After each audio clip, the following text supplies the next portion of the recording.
അതെന്താ ഷൂട്ടിന് പോയപ്പോ അഭിനയിക്കുന്നതിനെ തളർത്തി? ഭയങ്കര വണ്ണമായിരുന്ന സമയത്ത് ഞാൻ ഇങ്ങനെ പറഞ്ഞു, എന്ത് ചള്ള് ബോഡിയാണ് ഏട്ടാ ഇത്, എനിക്കൊന്ന് വണ്ണം കുറച്ചുകൂടി.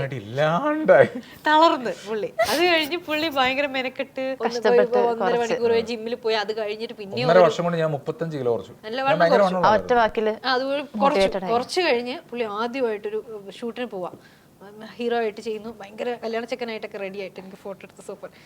എന്തൊന്നാണ് ഏട്ടാ ഇത്, മെലിഞ്ഞു തൊലി.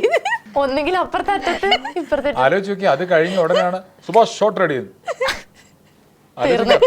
എന്തൊരു വൃത്തിയാ, അയ്യോ ഇങ്ങനെയാണ് നിങ്ങൾ ക്യാമറയുടെ മുന്നിൽ നിൽക്കാൻ പോണേ, എങ്ങനെയാ പറഞ്ഞത്, എങ്ങനെയാ ചോദിച്ചത്? ശരിക്കും ചേതവികാരം എന്തായിരുന്നു?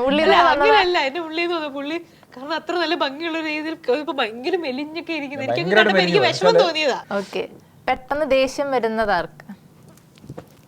കൂട്ടത്തില് കെയറിങ് കൂടുതലായിരിക്കാണ്.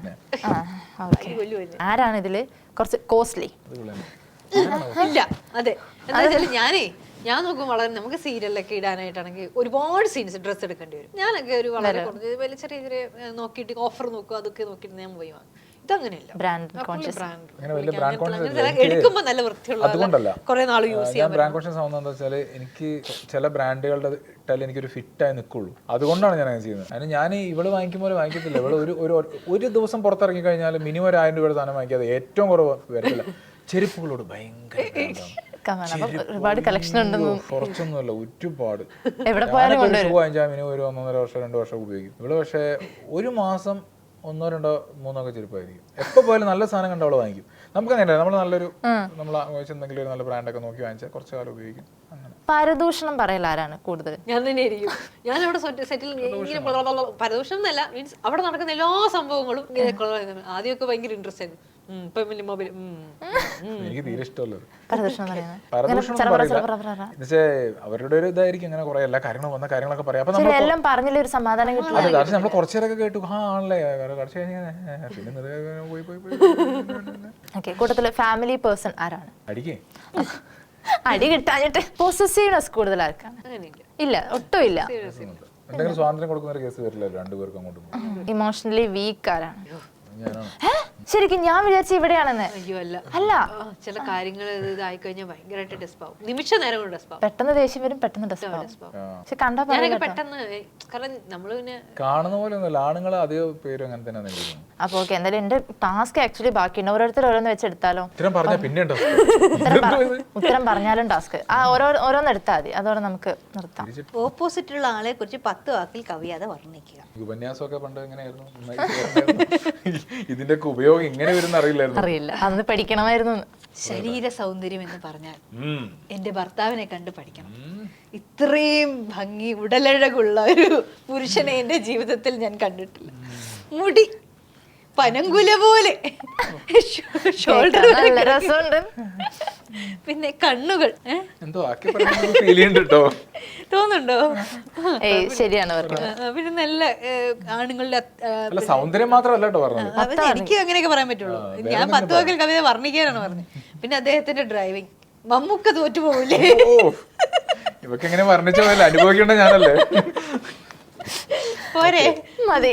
ഓക്കെ, പറ്റില്ല, നേരത്തെ വർണ്ണിച്ചു. ഓക്കെ, അപ്പൊ സുഭാഷിന്റെ ഈ ഒരു ടാസ്കോട് കൂടെ നമുക്ക് ഇതോടെ അവസാനിപ്പിക്കാം. ഉദ്ദേശം നിങ്ങൾ ചമ്മിപ്പോയ ഒരു ഇൻസിഡന്റ് ഓപ്പോസിറ്റിനുള്ള ആൾ പറയുക. അത് ആക്ച്വലി പറയാം, സൗകര്യ പറയാം. അല്ലല്ല, ഞാൻ ഞാൻ പറയില്ല. നാറി പോയില്ലേ നിങ്ങളൊന്ന് പറയുകയും ചെയ്തോട്. ഞാൻ ചമ്മിപ്പോയി ശരിക്കും. എന്താ വെച്ചാല് അന്ന് ബ്രസ് ഉണ്ടായിരുന്നു. ആ സമയത്ത് ഇച്ചിരി നല്ല മൈതാനം പോലെ സ്ഥലവും ഇച്ചിരി ഒരു വഴുക്ക് പോലെയൊക്കെ കണ്ടു കഴിഞ്ഞാൽ ഞാൻ ഹാൻഡ് ബ്രേക്ക് ടേണൊക്കെ ചെയ്യും. ഓർമ്മയില്ലെന്ന് ഇതൊക്കെ ചെയ്യും. അപ്പോൾ നമ്മളെപ്പോഴും ഇതിന് പ്രിപ്പയർഡ് ആയിരിക്കില്ല. അപ്പം ഞാൻ വന്നിട്ട് അത്ര ശ്രദ്ധിച്ചില്ല, ഞാനങ്ങ് ചെയ്തു. ഇത് നന്നായിട്ട് കറങ്ങിയിട്ട് നേരെ പോയി അപ്പുറത്തെ ആ ഒരു ഇതുണ്ടായിരുന്നു, ചെടിച്ചട്ടി പോലെ സാധനം, അവിടെ ഹോട്ടലിന്റെ ആ ചെടിച്ചട്ടി കൊണ്ടങ്ങ് പോയി. അപ്പോൾ ഇയാൾ വേഗം ഓടി വന്നു. അപ്പം ഞാൻ അവിടെ ഇത് മുറ്റമൊക്കെ ഒന്ന് ക്ലിയർ ആയി നോക്കട്ടെ, ഇത് വഴുക്കായി പോയി എങ്ങനെ പുള്ളി പറഞ്ഞു ആണോ സാർ, സോറി സാർ, ഞാൻ അങ്ങനെയൊക്കെ പറഞ്ഞു. അപ്പോൾ ഇവള് നാണല്ലേ നിങ്ങൾ ഞാനും പേടിച്ചും നാണം കെട്ട് നാറിയില്ലേ നിങ്ങൾ പറഞ്ഞു അപ്പൊ സ്റ്റൈൽ ചില സമയത്ത് അപ്പൊ എന്താ വെച്ച് കഴിഞ്ഞാല് അപ്പൊ ഞാൻ വലിയ ഡ്രൈവറാണെന്നൊക്കെ ഞാൻ വിചാരിക്കുന്ന ഒരു സമയത്ത് എന്റെ കയ്യിൽ നിന്ന് പാടി അപ്പൊ ഞാൻ പറയാം അതൊന്നും പ്രശ്നമില്ല ചട്ടിയിലല്ലേ എന്നൊക്കെ പറഞ്ഞ് ഞാൻ ഇങ്ങനെ അഡ്ജസ്റ്റ് ചെയ്യാൻ നോക്കി പക്ഷെ അന്ന് ഞാൻ എന്നാലും അതെങ്ങനെ ഇങ്ങനെ സംഭവിച്ചു ഇങ്ങനെ കറങ്ങി 2 കറക്കൊക്കെ ഇറങ്ങി പോയത് അത്രയും വഴുക്കുണ്ടായിരുന്നു എനിക്ക് അറിയില്ല അതിനകത്ത് മഴ പെയ്തിട്ട് വഴുക്ക് വല്ലാതെ ഉണ്ടായിരുന്നു അപ്പൊ ഞാൻ ഉദ്ദേശിച്ച രീതിയിലല്ലായിരുന്നു ആ സർഫേസ് കിടന്നിരുന്നത് അതുകൊണ്ട് അതാണ് ഇങ്ങനത്തെ കാര്യങ്ങളൊക്കെ കാണിക്കുമ്പോൾ ഒരു പ്രശ്നം പിന്നെ എടുത്ത് ചാടി അങ്ങനെ വല്ലതിനും മുതിർന്നു ഇല്ലല്ലോ പിന്നെ ഒന്ന് ചിന്തിക്കും പിന്നെ പിന്നെ ഗ്രൗണ്ടിലൊക്കെ പോയിട്ട് ചെയ്യുള്ളൂ ആരും ഇല്ലാത്ത പ്രദേശങ്ങളിലൊക്കെയാണ് അത് വേറെ കാര്യമുണ്ട് ഇത് നമുക്ക് ചെയ്ത് പരിചയമില്ലാത്തൊരു സ്ഥലമാണല്ലോ ചുമ്മാ എന്തിനോ ചുമ്മാ അങ്ങ് തോന്നിയതാ പാർക്ക് ചെയ്യുമ്പോ ഒന്നങ്ങ് കറക്കി നിർത്തിയൊക്കെയാണ് എന്ന് തോന്നിയിട്ട് പാർക്ക് ചെയ്യുമ്പോ ഇങ്ങനെ വന്നിട്ട് ഇങ്ങനെ ചുമ്മാ ഇങ്ങനെ വെക്കുമ്പോ ഇങ്ങനെ പോയി വെക്കുന്നതിന് പകരം ഒന്നിങ്ങനെ അങ്ങ് അങ്ങനെ ചെയ്യാറുള്ളതാണ് പക്ഷെ ആ സമയത്ത് എന്തോ അങ്ങ് വാളിപ്പോയി ഇത് അങ്ങ് പോയിട്ട് അപ്പുറത്ത് ഇത് നിന്നെ പഠിപ്പിച്ചേരാ അന്ന് എനിക്ക്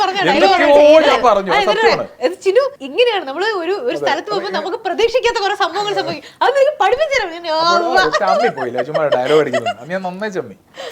അപ്പൊ എന്തായാലും പടം ഇറങ്ങാൻ പോവാണ് അപ്പം പേടിയുണ്ടെന്ന് പറഞ്ഞു കുഴപ്പമില്ല സെറ്റ് ആവും ഓണം കഴിഞ്ഞിട്ടുള്ള പോസ്റ്റ് റിലീസ് അല്ലേ അപ്പം ഹിറ്റ് ആവട്ടെ ഓൾ ദ ബെസ്റ്റ് രണ്ടുപേർക്കും Okay, thank you.